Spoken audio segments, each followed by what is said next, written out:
तो साथियों, अगर आप लोगों ने अभिकारक और उत्पाद के बारे में नहीं पढ़ा है तो सबसे पहले उसको आप लोग पढ़ लीजिएगा। जो हमारी पिछले वीडियो थी उसमें हमने बताया था कि अभिकारक क्या होता है और उत्पाद क्या होता है, क्योंकि उसको समझे बिना आप लोग ये चीजें नहीं समझ सकते हैं। तो हम देखते हैं यहाँ पर संतुलित रासायनिक समीकरण होता क्या है। हमने पिछली वीडियो में बताया था कि समीकरण क्या होता है। अगर आप लोगों ने समीकरण नहीं देखा है तो उसको भी देख लीजिएगा। आज हम देखने वाले हैं संतुलित रासायनिक समीकरण।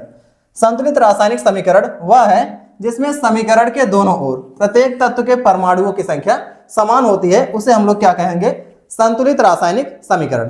मतलब कि ऐसा समीकरण जिसमें अभिकारक के तरफ और उत्पाद के तरफ दोनों तरफ परमाणुओं की संख्या समान होती है, उसे संतुलित रासायनिक समीकरण कहा जाता है। जैसे यहाँ पर हमारा एक समीकरण दिया गया है, इधर वाले को हम लोग अभिकारक कहते हैं और जो अभिक्रिया के बाद बनता है उसको हम लोग क्या कहते हैं, प्रतिफल या फिर उत्पाद कहते हैं। तो इस तरह से हमको करना क्या है कि जो प्रतिफल हमारा है और जो अभिकारक है, दोनों तरफ जो संख्या दी गई है वो बराबर होनी चाहिए। क्योंकि अगर हम कोई भी सामान बनाना चाहते हैं तो जितना सामान हम उसमें ऐड करेंगे उतना ही सामान हमको बन के मिलेगा। तो इस तरह से हम लोग यहाँ पर देखते हैं कि कैसे कैसे हम लोग यहाँ पर परमाणुओं की संख्या को संतुलित करते हैं, क्योंकि ये बोर्ड में भी पूछा जाने वाला टॉपिक है। तो हम लोग देखते हैं कि संतुलित कैसे होगा। तो सबसे पहले हमको करना क्या है, इसके चारों तरफ एक बॉक्स बना लेना है, क्योंकि इसके अंदर कोई भी बदलाव नहीं करना है। अगर इसके अंदर कुछ भी बदलेंगे तो गलत हो जाएगा। तो सबसे पहले एक बॉक्स बना लेते हैं और उसके अंदर कुछ भी बदलाव नहीं करते हैं। अब हम देखते हैं कि सबसे ज्यादा किस तरफ है, सबसे ज्यादा कौन सा तत्व है जिसमें परमाणुओं की संख्या दी गई है। तो यहाँ पर अगर हम लोग देखें तो हमारा हाइड्रोजन जो है इसकी संख्या कितनी है, 12 है।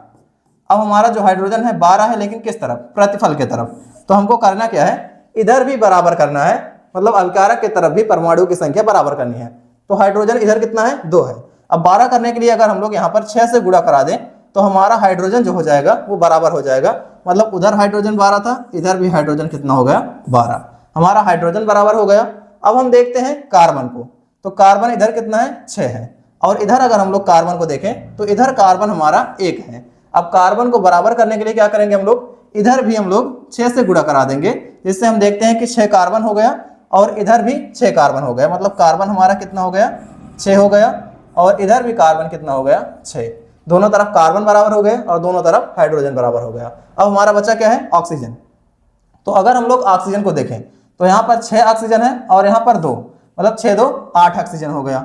और इधर हम लोग देखें तो यहाँ पर हमारा 6 ऑक्सीजन है और इधर हमारा 6 दूनी 12, मतलब 12 और 6 18 ऑक्सीजन हो जाएंगे। तो इधर ऑक्सीजन कितना है, 18 है।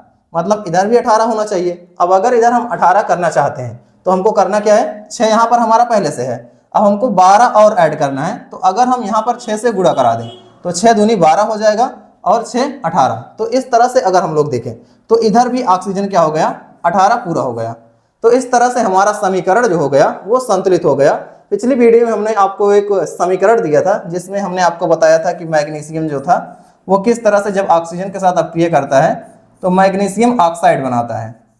तो यहाँ पर मैग्नीशियम ऑक्साइड तो बना था, लेकिन यहाँ पर हमने ये चीजें देखी थी कि यहाँ पर जो संख्या है परमाणु की वो अभी भी बराबर नहीं है। तो इसको बराबर करने के लिए हम लोग क्या किए थे, यहाँ पर अगर 2 से गुणा करा दिया जाए तो मैग्नीशियम भी 2 हो गया और ऑक्सीजन भी 2 हो गया, क्योंकि दोनों के साथ गुणा होगा। जब कोई यौगिक साथ में रहेगा तो दोनों के साथ होगा। तो यहाँ पर हमारा मैग्नीशियम 2 हो गया, ऑक्सीजन 2 हो गया, लेकिन यहाँ पर मैग्नीशियम 1 है। तो यहाँ पर अगर 2 से गुणा कर दिया जाए तो मैग्नीशियम हमारा बराबर हो गया, इधर 2 हो गया, इधर भी 2 है, ऑक्सीजन 2 है और ऑक्सीजन इधर भी 2 हो जाएगा। तो इस तरह से हमारा समीकरण जो होता है वो संतुलित हो जाता है। तो आप लोग समझ चुके होंगे कि समीकरण को संतुलित कैसे करना है। तो इस तरह से बोर्ड में भी क्वेश्चन दिया जाता है कि समीकरण को संतुलित कीजिए। 3-4 उदाहरण देंगे, उसको संतुलित करने के बारे में बताते हैं। तो हमारा यह समीकरण संतुलित हो गया है क्योंकि इसमें अभिकारक और उत्पाद दोनों तरफ परमाणुओं की संख्या बराबर है। अब हम देखते हैं संतुलित रासायनिक समीकरण का महत्व क्या है, मतलब इसको संतुलित करना जरूरी क्यों हो जाता है, क्या वैसे ही नहीं छोड़ सकते हैं। तो हम लोग देखते हैं कि इससे क्या पता चलता है। समीकरण से पदार्थ के अविनाशिता के नियम की पुष्टि होती है, क्योंकि अभिकारकों का कुल भार क्रियाफलों के कुल भार के बराबर होता है। तो कोई भी समीकरण जो हुआ उससे हमको द्रव्य के अविनाशिता का नियम पता चलता है। मतलब द्रव्यमान को ना तो खत्म किया जा सकता है और ना ही बनाया जा सकता है।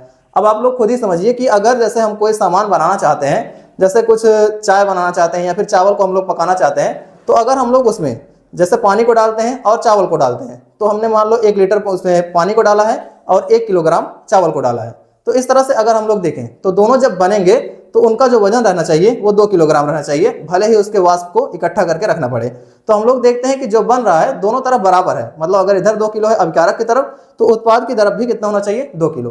तो इसीलिए हमको क्या होता है, बराबर करना जरूरी हो जाता है, जिससे कि हम ये बता सकें कि हाँ जो हमने पदार्थ बनाया है वो हमारा सही बना है। तो इसलिए क्या पता चला कि अभिकारक के कुल भार और जो उत्पाद होते हैं उसके कुल भार बराबर होते हैं, और यह द्रव्य के अविनाशिता का नियम है। इसीलिए हमको समीकरण को संतुलित करना जरूरी हो जाता है। दूसरा क्या है, अपक्रिया में भाग लेने वाले पदार्थ और बनने वाले पदार्थ उत्पाद का पता चलता है। तो जब हम कोई समीकरण लिखते हैं तो उसका इंपॉर्टेंट इसलिए भी होता है क्योंकि इससे हमको जो अभिकारक होता है वो पता चल जाता है और जो उत्पाद होता है वो भी पता चल जाता है। पदार्थ की समतुल्य मात्राएं ज्ञात होती हैं। समतुल्य मतलब बराबर, मतलब जो इसकी तुलना में ये इसके लिए प्रभावी है या फिर पर्याप्त मात्रा में है। जैसे अगर हम कहें तो 40 ग्राम सोडियम हाइड्रोक्साइड अगर हम लें तो उसके लिए कितना ग्राम हाइड्रोक्लोरिक अम्ल चाहिए ताकि दोनों उदासीन हो सकें, मतलब वो पूरी तरह से खत्म कर सके इसके प्रभाव को। तो इस तरह से देखते हैं अगर 36.5 ग्राम हम लोग लेते हैं हाइड्रोक्लोरिक अम्ल को तो वो 40 ग्राम सोडियम हाइड्रोक्साइड के बराबर होता है। तो इस तरह से हमको जो पदार्थ की समतुल्य मात्राएं होती हैं वो पता चल जाती हैं कि हाँ अगर इतना पदार्थ हम इसको लेते हैं तो इतना हमको ये पदार्थ की जरूरत होगी, ये समीकरण से हमको पता चलता है। तो इस तरह से ये सभी चीजें हमको समीकरण से पता चलता है, इसीलिए ये इतना ज्यादा इंपॉर्टेंट होता है। सबसे ज्यादा जरूरी जो है वो हमारा पहला पॉइंट है, जिसका मतलब यह है कि द्रव्य के अविनाशिता के नियम का पता चलता है या पुष्टि होती है। अब हम लोग देखते हैं रासायनिक समीकरण के प्रकार, मतलब ये कितने प्रकार का होता है। रासायनिक अपक्रियाओं के प्रकार। रासायनिक अपक्रिया का मतलब क्या होता है, तो रासायनिक अपक्रिया का मतलब हमने बताया था कि ऐसी प्रक्रिया जिसमें एक या अनेक पदार्थ परस्पर क्रिया करके नए पदार्थ का निर्माण करते हैं उसे हम लोग रासायनिक अपक्रिया कहते थे।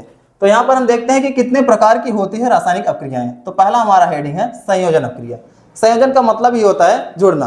तो जब 2 या 2 से अधिक पदार्थ आपस में जुड़ करके एक नए पदार्थ का निर्माण करते हैं तो उसे संयोजन अपक्रिया कहा जाता है। जैसे हम लोग यहाँ पर देखें, ऐसी अपक्रिया जिसमें 2 या 2 से अधिक अपकारक मिल करके एक उत्पाद का निर्माण करते हैं उसे संयोजन अपक्रिया कहते हैं। जैसे अगर हम उदाहरण के रूप में देखें तो यहाँ पर अगर हम कार्बन को लेते हैं और ऑक्सीजन को, तो कार्बन और ऑक्सीजन को लेकर के जब हम लोग गर्म करते हैं या फिर कार्बन को जब जलाया जाता है ऑक्सीजन की उपस्थिति में तो हमको क्या मिलता है, कार्बन डाइऑक्साइड गैस मिलती है। तो यहाँ पर हम लोग देखते हैं कि जो हमारा समीकरण है इसमें 2 या 2 से अधिक पदार्थ, मतलब 2 पदार्थ मिल रहे हैं कार्बन और ऑक्सीजन, और दोनों मिलकर के एक पदार्थ बना रहे हैं। तो ये हमारी कौन सी अपक्रिया हो जाएगी, संयोजन, क्योंकि 2 पदार्थ जुड़ रहे हैं। अब आगे देखते हैं हम लोग वियोजन या अपघटन अपक्रिया। वियोजन अपक्रिया किसे कहते हैं, वियोजन का मतलब होता है टूटना। तो जब एक पदार्थ टूट करके 2 या 2 से अधिक पदार्थ का निर्माण कर देंगे तो उसे हम लोग क्या कहेंगे, वियोजन। एकदम संयोजन के उल्टा है। एकदम एक ही तरह की परिभाषा हमने आप लोगों के लिए रखी है ताकि आप इसको आसानी से समझकर याद कर सके। तो चलिए इसकी परिभाषा देखते हैं। ऐसी रासायनिक अपक्रिया जिसमें एकल अभिकारक, मतलब कोई एक अभिकारक जो रहेगा वो टूट करके 2 या 2 से अधिक छोटे उत्पाद का निर्माण करता है, वियोजन अपक्रिया कहलाती है। तो जिसमें टूट करके 2 या 2 से अधिक उत्पाद का निर्माण करता है। तो ये 3 प्रकार की होती है। पहला है उष्मीय वियोजन। उष्मीय का मतलब जब उष्मा के वियोजन में इसको तोड़ा जाएगा, मतलब जो पदार्थ बनेगा अगर उष्मा के कारण 2 या 2 से अधिक पदार्थों में बट रहा है तो उसको उष्मीय वियोजन कहा जाएगा। जैसे यहाँ पर अगर हम लोग देखें, जब वियोजन उष्मा की उपस्थिति में होता है तो उसे उष्मीय वियोजन कहते हैं। मतलब जब वियोजन करने के लिए जो जरूरी चीज है वो क्या है, उष्मा। बिना उष्मा के ये वियोजन ना हो तो उसको क्या कहेंगे, उष्मीय वियोजन। जब हम कैल्शियम कार्बोनेट को उष्मा दिया जाता है तब वह कैल्शियम ऑक्साइड और कार्बन डाइऑक्साइड में वियोजित हो जाता है।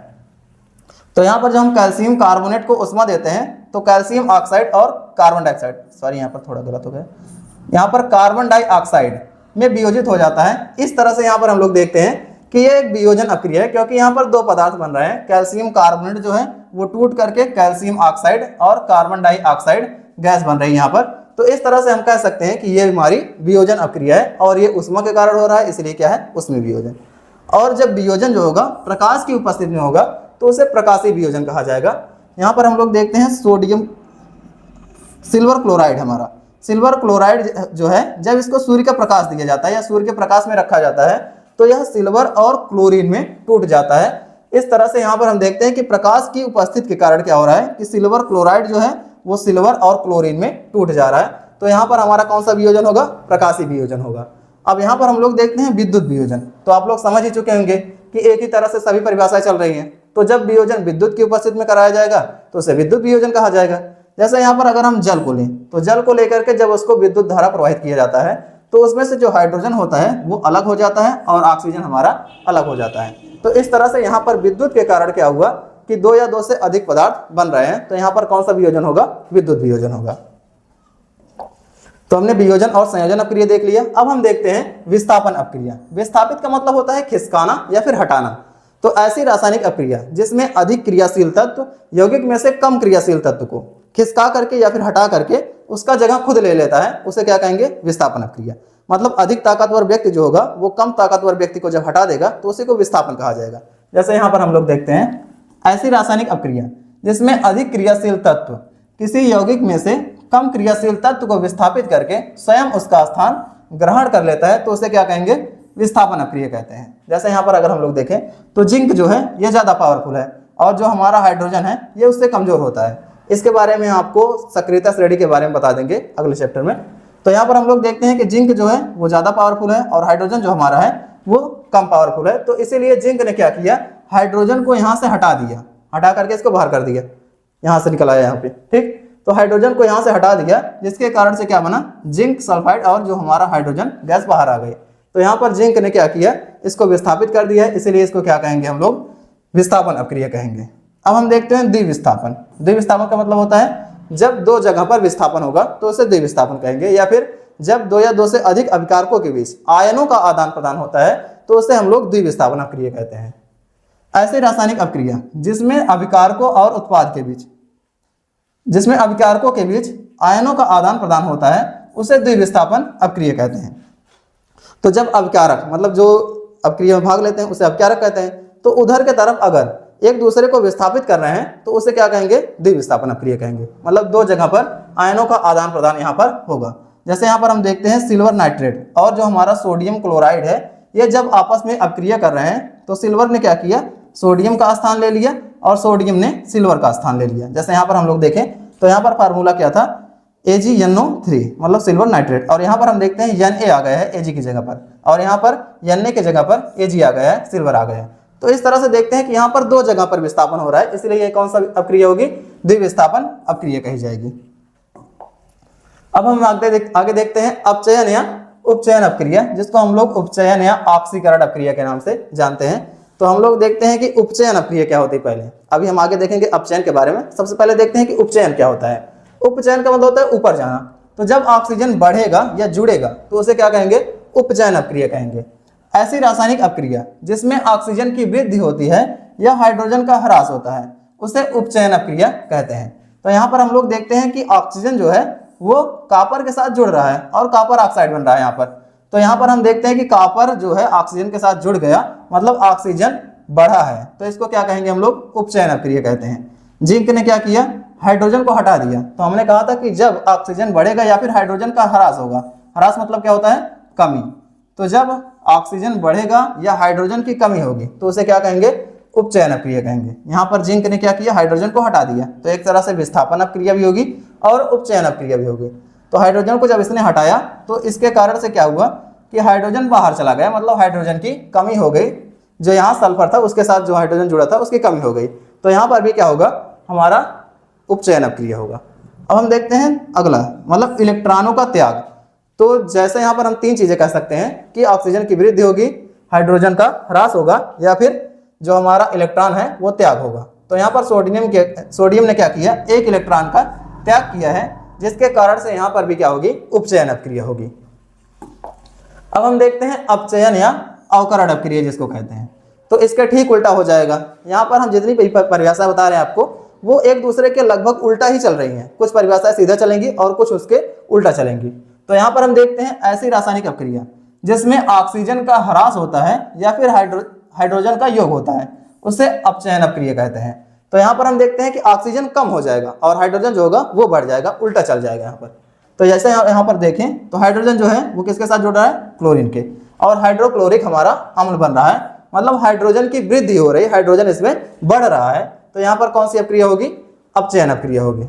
और यहाँ पर हम देखें तो क्लोरीन जो है वो इलेक्ट्रॉन को ग्रहण कर रहा है। तो यहाँ पर हमने बताया कि जब हाइड्रोजन का ह्रास होगा या फिर जो हाइड्रोजन है उसका वृद्धि होगा या फिर जो हमारा ऑक्सीजन है उसका जो होगा ह्रास होगा, तो उसे क्या कहेंगे, अपचयन या अवकरण अक्रिय कहते हैं। और जब इलेक्ट्रॉन को ग्रहण किया जाएगा तो और मतलब यहाँ पर क्या हो जाएगा, Cl माइनस, मतलब क्लोरीन ने एक इलेक्ट्रॉन को लिया है, तो यहाँ पर भी क्या हो जाएगी, हमारी अपचयन अक्रिया हो जाएगी।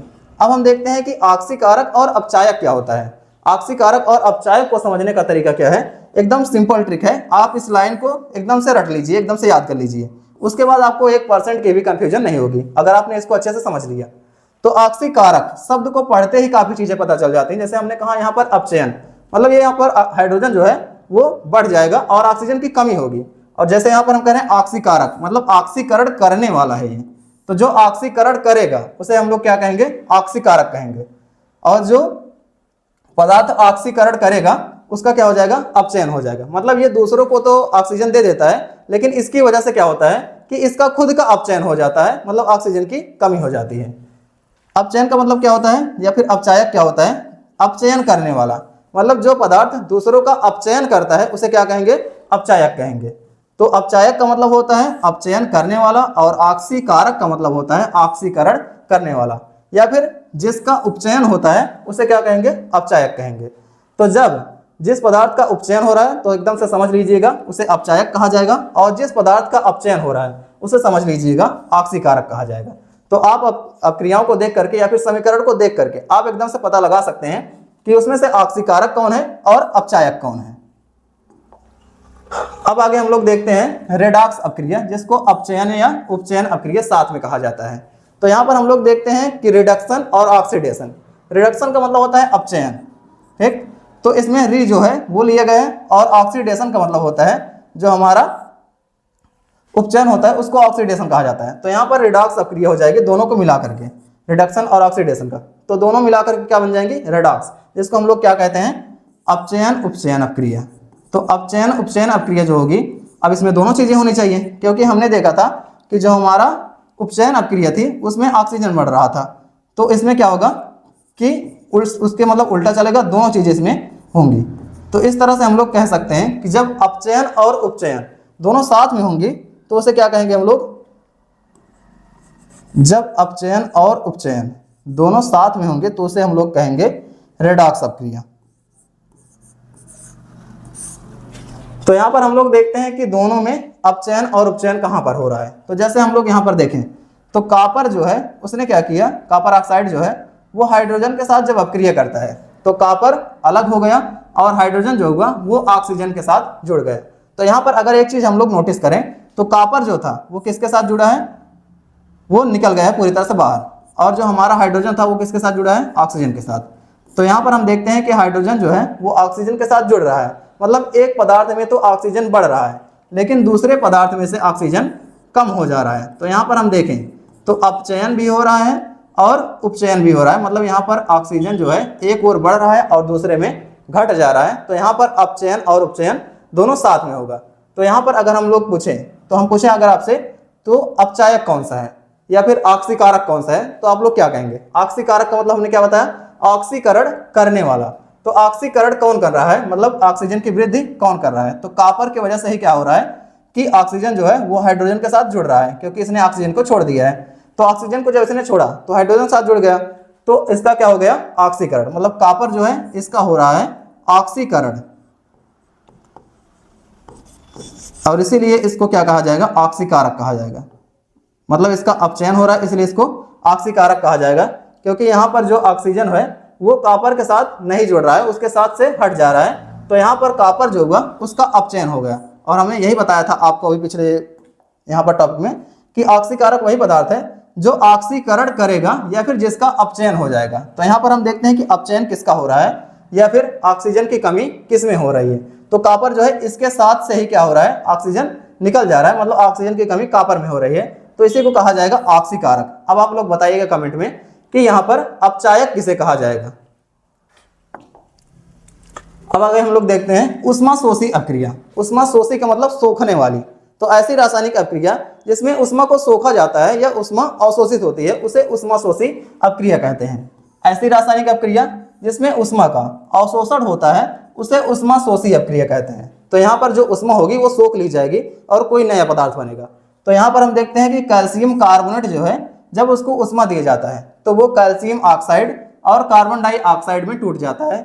तो यहाँ पर हम देखें तो यहाँ पर वियोजन अभिक्रिया भी हो रही है और यहाँ पर उष्मा भी निकल रही है। इसी कारण से क्या हो रहा है कि यहाँ पर उष्मा को सोखा जा रहा है, यहाँ पर उष्मा को सोखा जा रहा है, जिसके कारण से क्या होगा, यहाँ पर उष्मा शोषी अभिक्रिया होगी, मतलब यहाँ पर सोख ले रहा है। तो नाम से ही आप इसको समझ सकते हैं कि जिसमें उष्मा को सोखा जाएगा या उष्मा अवशोषित होगी उसे क्या कहेंगे, उष्मा शोषी अभिक्रिया। अब हम देखते हैं उष्मा क्षेपी। क्षेपी का मतलब होता है बाहर करने वाला या निकालने वाला, उत्सर्जन करने वाला। ऐसी रासायनिक अभिक्रिया जिसमें उष्मा का उत्सर्जन होता है उसे उष्मा क्षेपी रासायनिक अभिक्रिया कहते हैं, मतलब इसमें उष्मा निर्गत होगी, निकलेगी।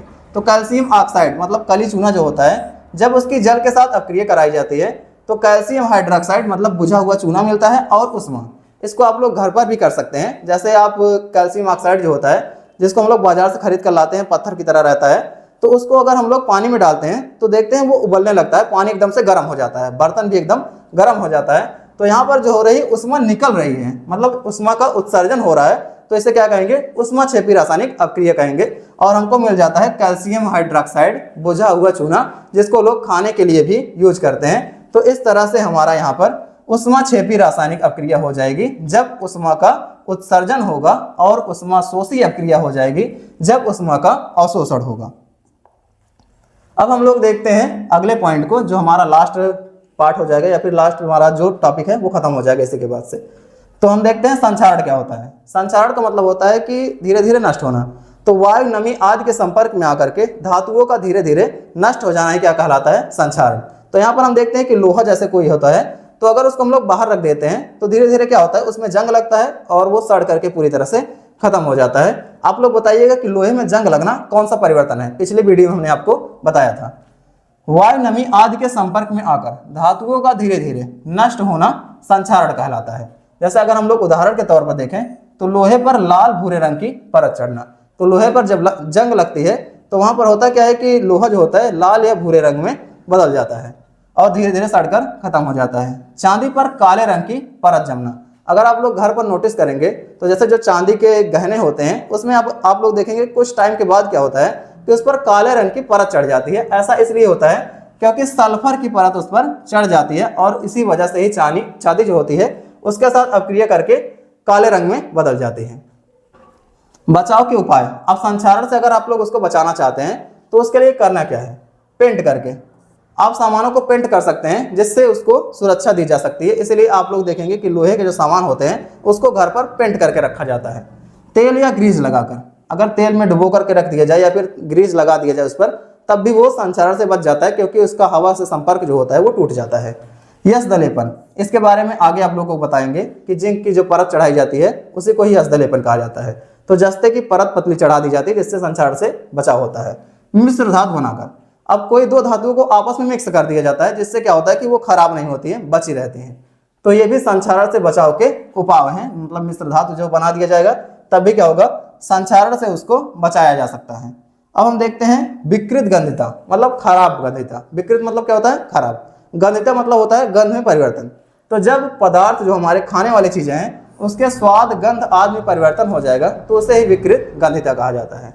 वायु, नमी आदि के संपर्क में आकर खाद्य पदार्थों के स्वाद तथा गंध में परिवर्तन होना विकृत गंधिता कहलाता है।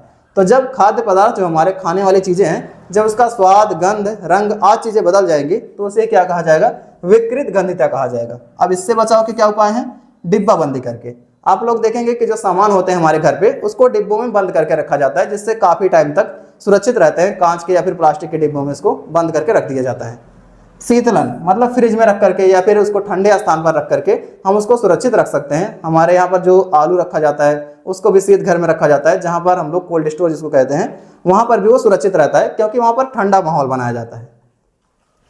चिप्स में नाइट्रोजन गैस भर के, चिप्स जो हमारे यहाँ पर आता है आप लोग देखेंगे कि वो फूला हुआ रहता है क्योंकि उसमें नाइट्रोजन गैस भरी जाती है दूसरी गैसों को निकालकर, जिससे क्या होता है कि उसका जो विकृत गंधिता नहीं हो पाता है, उसके स्वाद और गंध और रंग में परिवर्तन नहीं होता है। तो इस तरह से इन चीजों को अपना करके हम विकृत गंधिता से बचा सकते हैं खाद्य पदार्थों को, और जो संक्षारण जो है हमारा, इस तरह से हम इसको बचा सकते हैं इन विधियों का उपयोग करके। तो आशा है कि आपको ये वीडियो पूरी तरह से समझ में आ गई होगी। अगर आप लोगों को कुछ इसमें डाउट है तो आप लोग कमेंट में जरूर पूछिएगा। फिर से मिलेंगे अगली वीडियो में जिसमें हम लोग अगले पार्ट के बारे में देखेंगे। तब तक के लिए धन्यवाद।